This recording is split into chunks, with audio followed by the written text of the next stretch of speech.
The investigations are another word for, say, labs.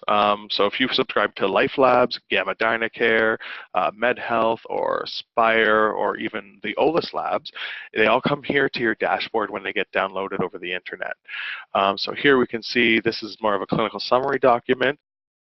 This one is an actual, microbiology culture and sensitivity report. So you can see here the results. You can go through all the different results on your dashboard and review them. And once you're done with the patient, or once you've reviewed it, on the dashboard here you have several buttons at the bottom. One is the button to add a comment.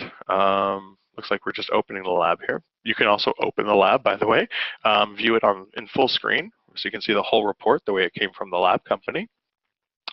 And let's say we wanted to say, okay, I've looked at this lab, it's now reviewed. So you click the review button and it put a check mark under reviewed, so we know that one's been looked at. But I may also want to add a comment. So I could say, we're going to add a comment that everything's normal, and we'll say that that's specifically for the first source test there. So you can see that on this date, at this time, the Dr. RK added a note saying source normal.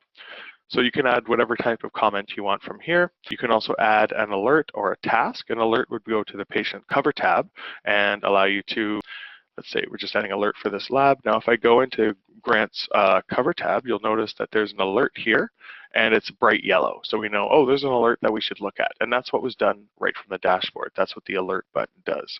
Another thing would be maybe a task. So let's say you want to send a task to your receptionist to ask them to book the patient for a follow-up. So I could say here, I'm going to send it not to nurse, but I'll send it to reception.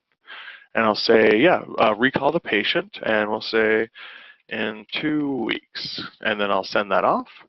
And now we've sent a task to our receptionist about that particular lab report. And the good news is it actually puts like a link right to that lab in the task. So they can just click it, it'll open up right away. And then once you're done with your investigation, you would sign them off. So you would click the sign off button and it changes the reviewed status to signed off. And then you can go through and sign off a bunch of them if they're sitting there on your dashboard. But after you're finished, you would click refresh and all of the signed off labs would disappear. Of course, they don't disappear from the patient record, just from the dashboard. They stay on the patient record forever. You can also choose to print the lab if you still use paper results, or you can manually add in a new lab report if you manually want to type in a lab result, or if you do any kind of in-house labs. The display button here lets you see, of course, all the matched reports and your unmatched reports, meaning any ones that maybe the patient was spelled wrong or the version code or the health card number wasn't entered correctly and you have to match it together. You can also see if you signed one off by accident and you're like, oops, I need to see what lab that was. I totally forgot the name of that patient. Well, I can click show me the ones I signed off today, and we'll see the ones that see here say that they're signed off. Grant, the one I just did, it shows back up again.